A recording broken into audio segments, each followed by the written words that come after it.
Mission of zamindar information 4। আমি শিল্পী মোহাম্মদ শাহাবুদ্দিন। আজকে আমি আছি এই যে মুরাপাড়া জমিদার বাড়িতে। ধারাবাহিকভাবে আমি বিষয়গুলো আপনাদের কাছে তুলে ধরছি। এখন এটা আপনার 3 নাম্বার এপিসোড শেষ, 4 নাম্বার শুরু হইল। এই যে ভিতর থেকে আমি ওই পাশ থেকে যে আপনাদেরকে পিছনে দেখাইলাম যে পাকশালাগুলা, পাকশালার মাঝখানে ওই বিল্ডিংটা, এই যে এইখান থেকে এই ফটকে যাওয়ার পরে ওই যে দেখেন ফটকের এইগুলো দেখেন, দেখানোর চেষ্টা করতেছি আপনাদের। এই যে এটা ভিতরে অন্দরমহলের ভিতরে হয়তো আহ, কোনো একটা কিছু ব্যবহার হইতো এখানে বিল্ডিং এর ওই অংশগুলো।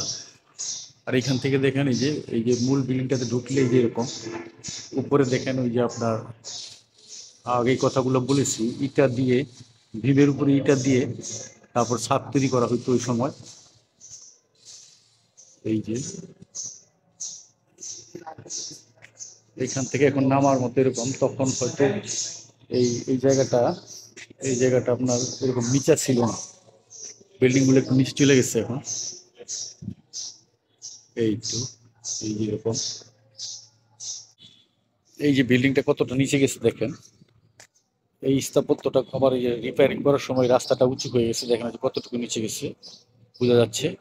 জমিদার বাবু রামরতন ব্যানার্জির হাতে তৈরি এই বিল্ডিংটা, সময়কাল পাওয়া যায় না। এক সময় ওইদিকে ওই স্থাপনাগুলো হয় নাই, আপনার এই পুকুরের পরে রাস্তার পরে ফাঁকা ছিল নদী।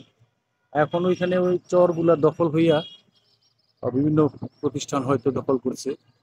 আর ওইখানে একটা মন্দিরের মতো দেখা যাচ্ছে যে ওই বিল্ডিংটার সামনেই পুকুরটা ছিল মাঠের মধ্যে, এবং পুকুরের পরে ওই মন্দিরটা দেখেন। এদিকে মাঠের পরে ওইদিকে আম বাগানটা ছিল, এখনো কিছু আম গাছ টিকে আছে। আম গাছগুলো সেই অনেক পুরানো, 200 বছর আগেরই আম গাছ। এটা ওদের বাগান ছিল, আমের বাগান। এই যে এই বিল্ডিংটার ওই পাশটা দেখানোর জন্য আমি এখানে আপনাদেরকে দেখাচ্ছি। টোটালটা এই যে এই এইটাই হলো ওই বিল্ডিংটা। ওইদিকে ওই বিল্ডিংটা হয়তো এখন নতুন হয়েছে স্কুল বা কলেজ হিসাবে, তারপরেরটাও নতুন হয়েছে। এই দেখেন আপনার এই যে এই পুকুরটা এইভাবে ছিল, মন্দির। এই তারপর এই বিল্ডিংটা এখন নতুন, এই যে অডিটোরিয়াম হিসেবে নতুন করা হয়েছে। আসলে ওইরকম আর্কিটেক্ট দিয়ে করানো হয় না, যার জন্য এগুলোর সাথে প্যাটার্ন খুব একটা মিলে নাই। কারণ এই বিল্ডিংটি আলাদাভাবে জমিদার বাড়ি এবং কলেজ হিসেবে ব্যবহার হচ্ছে।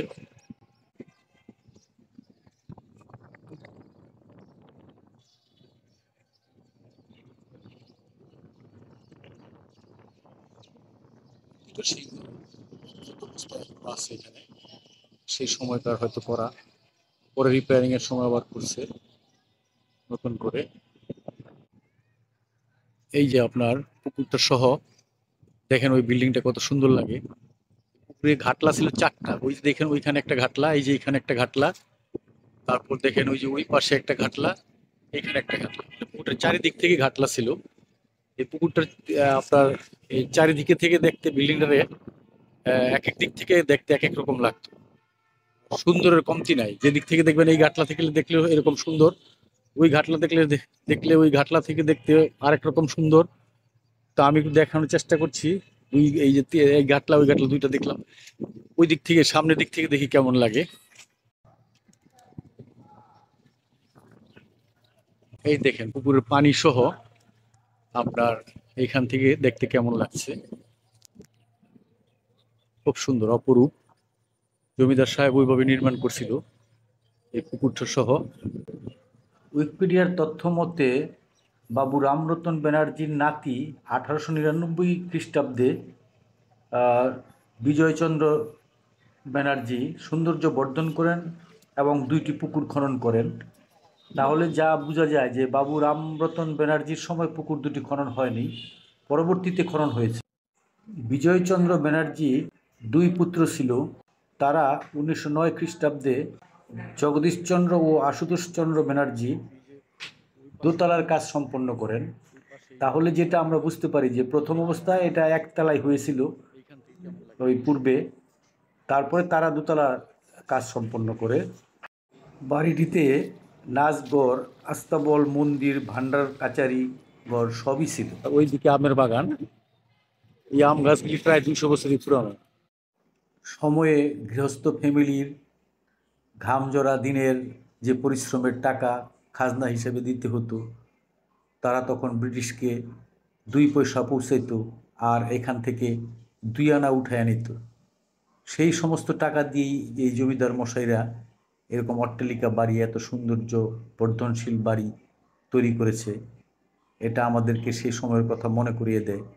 তবে এখানে জমিদারদের যে রুচির পরিচয় এবং শৈল্পিক গুণাবলী এখানে উপস্থাপন করেছে, সেটা আবার প্রশংসা করতেই হয়।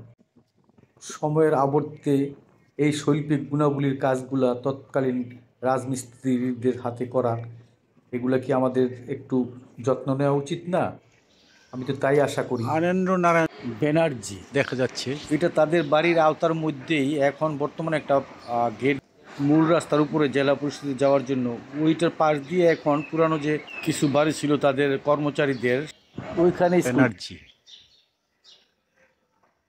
এবং তার সনের কথা বলা আছে এখানে।